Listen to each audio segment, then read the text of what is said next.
Hello बच्चों, हमारे YouTube channel पर आपका स्वागत है। आज के इस वीडियो में हम लेकर के आए हैं रिकंस्टिट्यूशन ऑफ पार्टनरशिप, साझेदारी का पुनर्गठन। ठीक, तो इस चैप्टर में बाकी चीज जानने से पहले यह जानना आवश्यक है कि साझेदारी का पुनर्गठन, रिकंस्टिट्यूशन ऑफ पार्टनरशिप क्या होता है। और ये बताने से पहले यह जानना ज्यादा आवश्यक है कि साझेदारी की शुरुआत कैसे होती है। तो कहा जाता है साझेदारी का जन्म समझौते से होता है, एग्रीमेंट से होता है। क्योंकि जब आप किसी कारोबार को प्रारंभ करने जाएंगे, स्टार्ट करने के लिए जाएंगे पार्टनरशिप में खास करके, तो अकेले तो पार्टनरशिप होता नहीं है, कम से कम इसमें 2 चाहिए और अधिक से अधिक 50 अधिकृत है।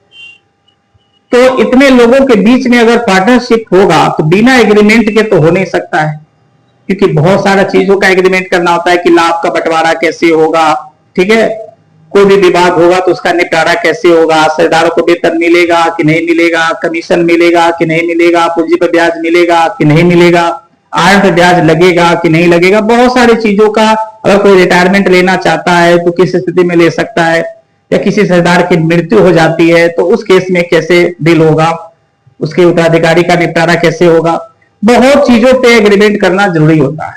ठीक है, तो हम शुरू में चर्चा करेंगे कि साझेदारी संलेख क्या होता है। तो साझेदारी संलेख की बात करें, समझौता की बात करें तो समझौता 2 प्रकार का होता है, लिखित अथवा मौखिक। लेकिन मौखिक समझौता जो होता है वो सही नहीं होता। ठीक है, मौखिक समझौता जो होता है वो सही नहीं होता है, क्योंकि किसी भी प्रकार का एग्रीमेंट अगर आप मौखिक ओरल तरीके से करते हैं तो बाद में अगर किसी भी प्रकार का विवाद होता है तो आप उसका निपटारा नहीं कर सकते, क्योंकि बाद में कोई बात कह के मुकर भी सकता है।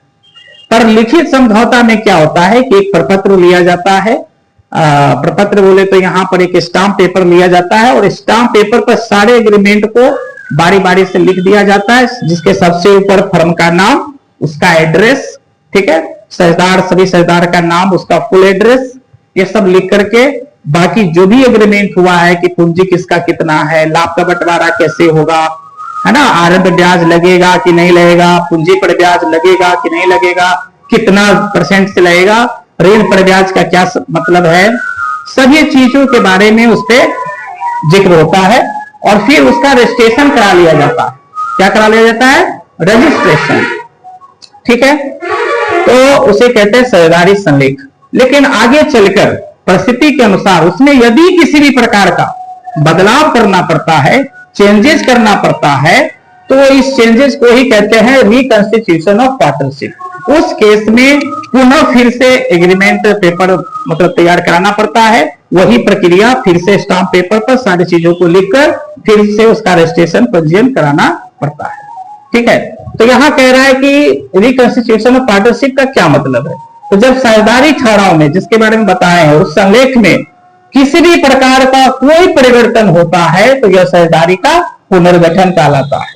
And when any change in partnership deed, उसको पार्टनरशिप डीड कहते हैं, is called reconstitution of partnership. अब हम आगे चर्चा करेंगे कि पुनर्गठन के वो अवसर क्या है, कौन कौन से वो ओकेशंस है जिसपे रिकंस्टिट्यूशन ऑफ पार्टनरशिप का काम होता है। तो पहला केस है changes in profit loss sharing ratio. Changes in profit loss sharing ratio, जब सभी साझेदार मिलकर फ्यूचर में अपने लाभ हानि विभाजन अनुपात में किसी भी प्रकार का परिवर्तन करना चाहता है, परिस्थिति के अनुसार सब साझेदार उस पर सहमत है, तो उस केस में रेशियो एक्चुअली चेंज हो जाएगा। तो जो आपके पीछे वाले एग्रीमेंट पेपर है उस पर तो कुछ और रेशियो होगा, नया वाला रेशियो चेंज हो गया है, चेंज होकर आया है, तो फिर से वो स्टाम्प पेपर पर काट कर तो लिख नहीं सकते हैं, फिर उसका वैल्यू खत्म हो जाएगा। तो फिर से आपको एग्रीमेंट पेपर तैयार करना पड़ेगा जिसपे ये नया वाला रेशियो लिखना पड़ेगा। इसके चेंज होने से बहुत चीजों में चेंजेज आ जाता है, जैसे लाभ हानि बांटने का रेशियो ही बदल गया तो स्वाभाविक है, पुराने अनुपात से कुछ और हिस्सा होता था किसी का, नए के हिसाब से कुछ और होगा। ठीक है, तो उस पर बहुत सारे सवाल हम पढ़ेंगे। ठीक है, चैप्टर जो आपका 4 है इसमें हमको यही वाला पढ़ना है पहले। ठीक है, दूसरा है admission of a new partner, जब कोई नया शेयरदार प्रवेश करता है तो फिर से वो रिकंस्ट्रक्शन का चक्कर होगा, क्योंकि अब शेयरदार की संख्या में वृद्धि होगी, वो नया शेयरदार भी पूंजी लाएगा, ठीक है। तो उन सब चीजों को लिखने की जरूरत पड़ेगी फिर से एग्रीमेंट पेपर पर। तो फिर से क्या होगा कि फिर से एग्रीमेंट पेपर तैयार करना होगा, फिर से वह रिकंस्टिट्यूशन ऑफ पार्टनरशिप कहलाएगा। तीसरा है रिटायरमेंट ऑफ ए पार्टनर, जब कोई शेयरदार रिटायर कर जाता है तो इसका प्रभाव क्या होगा, शेयरदारों की संख्या घट जाएगी, वो पूंजी अपना हिसाब किताब लेकर चला जाएगा, तो फिर से चेंज करना पड़ेगा एग्रीमेंट पेपर में। बात करते हैं फिर अगला, डेथ ऑफ ए पार्टनर, अगर किसी शेयरदार की मृत्यु हो जाती है तो फिर शेयरदार की संख्या घटेगी, फिर उसका हिसाब किताब देकर के उसको उसके उत्तराधिकारी को दे दिया जाएगा, तो फिर चेंजेस करने की आवश्यकता होगी।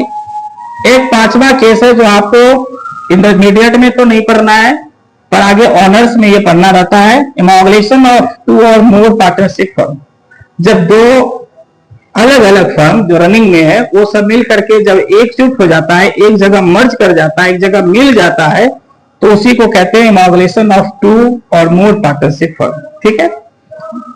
हम पहले भी बताए हैं कि हमको ये जो चैप्टर नंबर 4 है हम लोगों को उसमें पढ़ना है पहला case, changes in profit sharing ratio, ठीक है, जिसके लिए दो फॉर्मूला यूज में आता है, gaining ratio equal to new ratio minus old ratio, new ratio में से ओल्ड रेशियो को घटा देना है। दूसरा है sacrificing ratio, old ratio minus new ratio, इसी का जस्ट उल्टा है। गेनिंग के बारे में समझ लीजिए, गेनिंग का मतलब हो गया कि किसी का शेयर जो पुराने से नया वाला बढ़ गया, पुराने वाला जो शेयर था उससे नया शेयर उसका बढ़ गया चेंज होने से, तो वो गेनिंग करेगा, और जिसका घट गया वो सेक्रीफाइसिंग करेगा, ठीक है। तो अगले वीडियो में हम लोग मिलेंगे, अंत तक वीडियो देखने के लिए धन्यवाद।